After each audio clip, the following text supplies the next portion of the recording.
Good morning. Today is the 28th of first Adar and the 8th of March. Okay, we're now going to look at the second metaphor, the light metaphor. These are the supra metaphors, the one that they use the most. And let's read it and then maybe say something. Just as the soul provides a favorite metaphor, we talked about the soul in the body as a metaphor for godliness.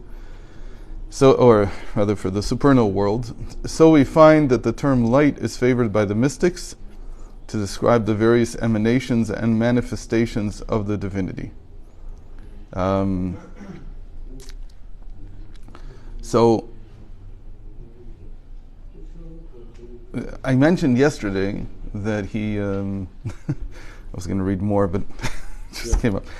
I mentioned yesterday that he only talks of two of the metaphors. There's at least four major metaphors. And it's interesting that the two that he chooses are the ones that you could say emanation about. Now, I use this word all the time because a long time ago I picked it up from translations, and then I saw it in Plato and I saw it in other places. And I realized that there's a meaning to this word, that it's not just another word for creation. It's not like when you say emanation, creation, formation, action. Those are just synonymous terms. Emanation means one thing and creation means the other. In fact, usually when you talk in philosophy, emanation and creation are seen as two opposites.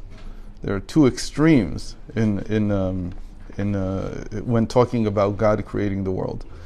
So emanation is usually considered to be an outflow that, if you're not Jewish, if you're not looking at it from a Jewish perspective, they would say it's a natural outflow. It just happens, it has to happen. In the same way, and this is where this is going to come in, that the sun shines. The sun doesn't mean to shine. It doesn't have any interest in shining. It's just that the energy spouts from it, flows out of it, because that's its nature. Yeah. The sages are not adverse to that thought. There's a very famous statement that the nature of good is to do good. How early this statement is, I can trace it back to the sages. I can't trace it back further, but I imagine if we thought about it, and if I found somebody who's smarter than me, we'd find where in the Torah this comes from. We usually would say it maybe about someone like Abraham. I don't know if we'd say it about God, but they say it about God. And what do they mean to say? They mean to say that it's the nature of something. He's not choosing to do it. It's how he is. He's good. God is good, and we discussed this, that God in German means literally good, and that's how they got it in English, that the word God means good. Good. Gut. Yeah, it's very important that they had a very strong conception of God as being good. And so the nature of good is to do good. That's how it is. It's not like he has to do something special. He's not, if you would say the choice of the good is to act. You're saying it's an emanation. That's emanation. Yeah. Emanation is something that flows. Actually, when we talk about the nature of the good is to do good, we're not even talking about emanation. We're talking about formation, but that's technical. It doesn't matter right now. But that's emanation. Emanation is like a natural outflow. But again, when we talk about emanation, Atzilus, the world of Atzilus, or the whole concept of Atzilus, Atzilus was not just a world, you have to understand. Before the Arizal, before Rabbi Isaac Luria, emanation, Atzilut, was a masechet. It was a teaching. It was a teaching that went in the direction that God is revealing himself through reality. That reality is a revelation of godliness. And that's a very different picture from creation. Creation is always, at least in Judaism, it means creation something from nothing, or ex nihilo. And that means that there's no continuity between God and reality. It seems like there is something breaking it, breaking the continuity. Right? It's like there's a leap that has to be made. And you find both concepts in Torah. You find that there are leaps, but you also find continuity. So for instance, you talk about Pesach. So in Pesach you feel that it's a leap, because that's what Pesach means. It means to leap. Yeah. So God leaped over. Okay, there it's talking about he leaped over houses. But the point is that there is such a concept as leaping, and then when you think about creation, you also have a concept of leaping. So that would be more in line with talking about the physical world. The physical world is some kind of leap. It's a something from nothing type of experience. But when you're talking about the spiritual world, it's more emanation. It's more like this is what comes out. These are the thoughts of God, and so on and so forth. But it's not limited to that. That would be the first approximation. The second, when you think about it a little bit longer, even the physical world you can see as an emanation. It's not. It doesn't have to be one or the other. What we're saying is, in the end, that the philosophical mind sees these two things as contradictory, and you can't bring them together. They're always going to be at odds. I can't remember the exact English word for that, but they're not compatible. There's no way you can. You're either or, and the Torah mindset is not like that at all. The Torah mindset is right, not just a synthesis. Synthesis would be somehow you'd bring them together, which philosophy says you can't do. Yeah. But we say no, it's paradoxical. Oh, we say it's paradoxical. It's a paradoxical. God is when we say God, but it's paradoxical. both are true. Yeah. Both of them exist. Yeah. In any case, when you're talking about light, he mentioned here this is emanation, because this is the classic example of something flowing out, because the parable usually used is the sun's rays coming out of the sun. He uses that maybe 20 to 25 times in the Tanya, this parable, and you find it across the board. But let's talk about what he doesn't bring. There's a very famous parable that's used all the time, which is of the seed rotting in the ground in order to grow. That is a parable of growth, which is clearly an attempt to describe a leap. Yeah. Why is it a leap? Because the seed has to rot. Yeah. That idea of first rotting, of first going back to nothingness, and then producing something new, that is something from nothing type of parable. Yeah. There are other the other ones which are very similar. You could say it's actually in the same genre. Is the human seed, which has to rot according to the sages. It rots in the womb before it can give birth. And what they mean by rots is that it has to lose its life force. In other words, it gives itself up. Today we'd call it jumps into the ovum and it's no more. It's gone. It disintegrates. So that disintegration, they call this rotting, and they say that up to 3 days it can still be alive until it rots. Right. So that's the same genre, but there are completely different parables, other parables right now. There's no point in discussing them now, and just mentioning the two that he brought are emanation-like. They're not creation-like. They're something from something. They are outflow, and Chasidus has a wealth of descriptions of things that are not that way. Okay, so let's continue. This term is carefully chosen for a number of reasons, meaning light. Why do they choose light? Rabbi Joseph Albo sees in it the following advantages that may analogously, or in analogy, be related to God. First, the existence of light cannot be denied. Two, light is not a corporeal thing. That's very difficult for a modern mindset. Yeah, right, Of course, it's a corporeal thing. Yeah. What he meant to say is that if we're talking about light of the soul, like of thought, a lot of times we represent it like, I had an idea, that's like a light bulb. That's not corporeal. Thought is not corporeal, although strict materialists will say, no, thought is also, it's just chemicals. There's nothing else there. But I think that most people in the world feel that thought is something different. Third, light causes the faculty of sight and the visible colors to pass from potentiality to actuality. So it brings things out of what it means to say here, that it has the ability to take something that's not seen and make it seen. And four, light delights the soul. It causes pleasure. It's a very important thing. 5, one who has never seen a luminous body in his life cannot conceive colors, nor the agreeableness and delightfulness of light. So you have to have had an experience of it to appreciate it. And 6, and even he who has seen luminous objects cannot endure to gaze upon an intense light. And so that's meant to show us the intensity of divinity, which we cannot take in. Like you can't take in the... Right. So it has to be lessened in some way. In fact, the original concept of tzimtzum, the original concept of contraction, was not the leap that Rabbi Isaac Luria talks about. That was his, not innovation. You can't say that he was the first one to say it, but he was the first one to build it into the system. the way that they thought about Tzimtzum before, and this is a mistake I've seen even in academic scholars, they don't see the difference, is that it was a lessening of the light, not a complete concealment of the light. Lessening of the light. Right, to constrict it, make it weaker. Yes. Why? Because the human eyes, as it were, or the creation cannot handle the full power of and energy of the light. So you have to dim it so that he cannot see thereafter even that which is normally visible. If he sees the full light, he can't see afterwards. So you have to dim it. So that concept of contraction was around long before the Arizal. By possessing all these qualities, light bears a greater similarity to the things which are free from matter, meaning the spiritual, than anything else to which such things may be compared. And hence they are compared to light so as to make the matter intelligible. Now, I don't see that he says it, so I'll say it. I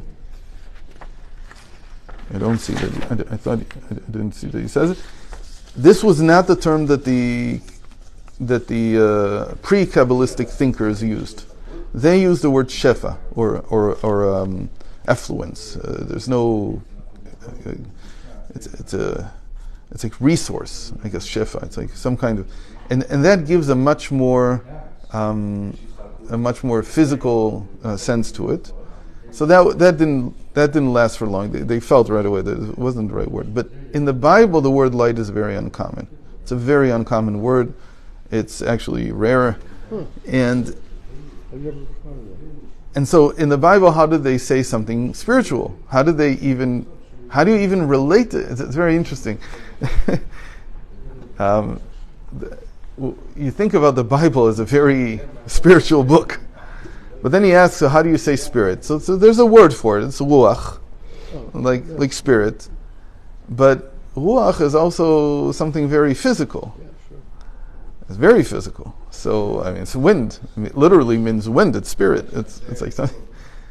Light, like you said, is much more delicate. It's not, you can't exactly grab it. Today we say, no, light is also photons. It's this and that.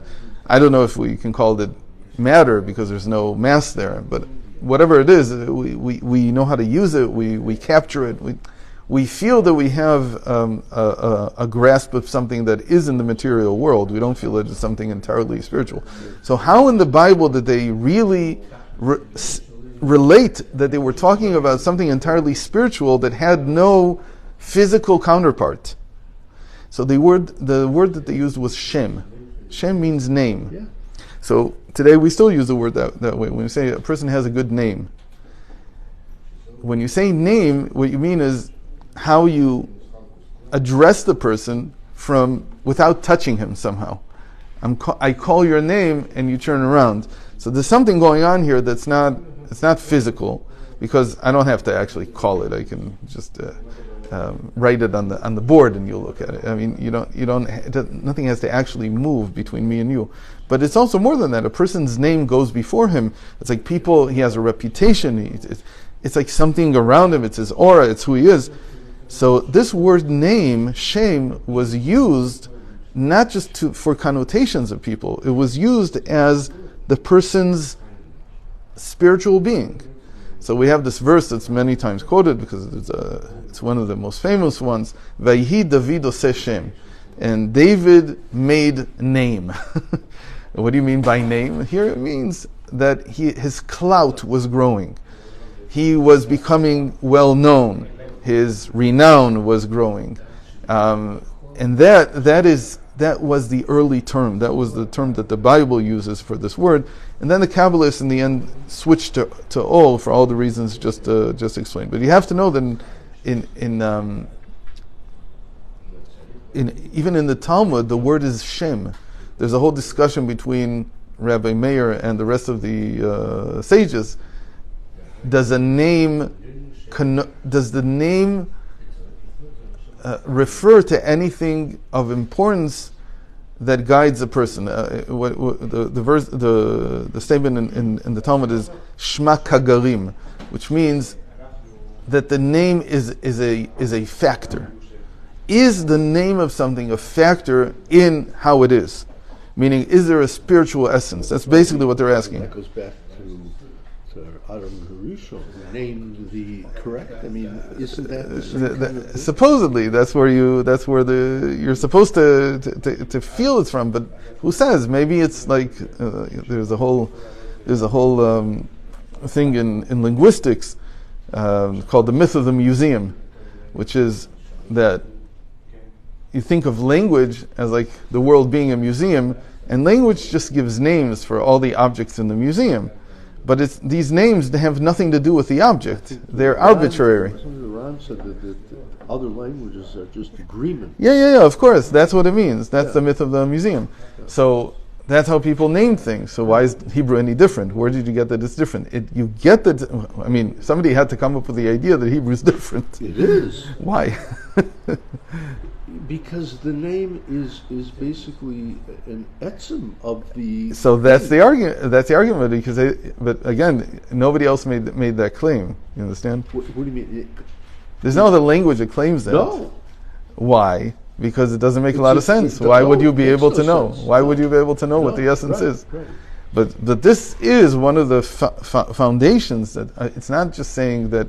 You have to say two things here. You have to say, first of all, that there is a spiritual essence to something. Yes. And you have to say, I can recognize it and give it a name. Okay. You have to agree on those two things. Hold that to be right? true. Yeah. Okay. So that's where this idea of a spiritual essence, of a divine essence, let's call it, comes from. It comes from language, comes from the word name, and then later the Kabbalists switched it for light.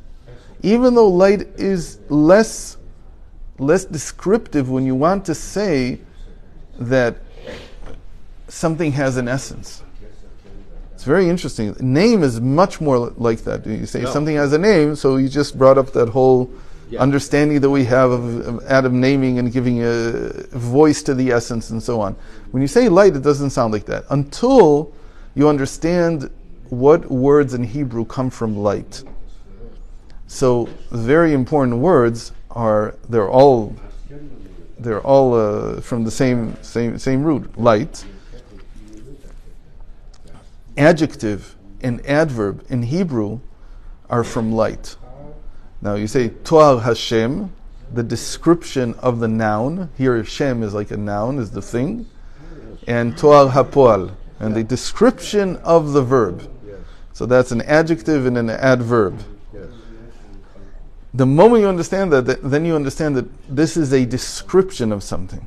When I say light is a revelation. It's describing something that exists in that object, in that thing, whatever it is, even if it's not an object, even if we're talking about God. So we're talking about God's light. We're talking about how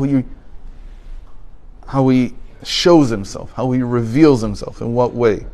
And so this word light becomes very, very useful.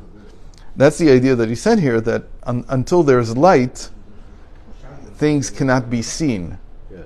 And that's true about light hitting something, which is very important, but it's much more important when you talk about light revealing something. Not hitting something and through what we call indirect light or reflected light showing me what there is in the room, but rather that I myself am revealed that way. One of the places where this becomes essential is in terms of eyesight. So here he said something about sight, but you have to remember, in the ancient world, eyesight came from the eyes. It wasn't that light struck an object and then we saw it. They didn't have that concept. Their concept was that the light comes from the eyes. So what they understood was a much more subjective picture of reality. Meaning they understood that I see only as good as my vision is. And my vision means how much light comes out of me. So their whole understanding was that a person sees the world in a very moral sense, depending on how good his sight is. So some people thought about this just physically, and some people understood we were talking morally. That it depends on what light is emanating from me, that's how I will see the world. So I affect the world. Obviously, but we don't. But when you talk about eyesight today to people, they can't understand this because they understand they've been taught, which is true physically, that what we see is light bouncing off of objects. They don't see the other aspect, which is I see only as well as what's emanating from me, the light that's emanating from me.